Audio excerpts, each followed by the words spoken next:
Here's a recap for all our tips for the week. Only 10x mofos filter like this. First, import pandas. Here's an example data frame. Say result1 equals df.query a greater than 2. Here's how to do multiple comparisons. Say result2 equals df.query a greater than 2 and b less than 50. Here's how to use a variable. Say threshold equals 3, then say result3 equals df.query a greater than @threshold.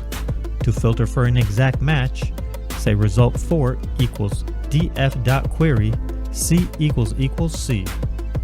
I find this method to be much faster to type when debugging, but I still use .lock in my code for large data frames due to execution time being faster. Let me know if you noticed that too. Here's an easy way to clean up a list of strings in one line in Python. Here's an example. Here's an example list of strings.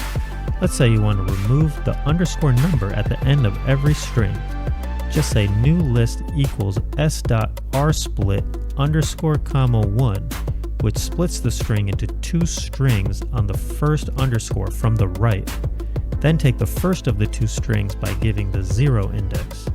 Then iterate over all elements in the list by saying for s in original list. And that's it. Try this out on a list of dirty DataFrame columns. Like and subscribe to my new channel, please. Okay, bye.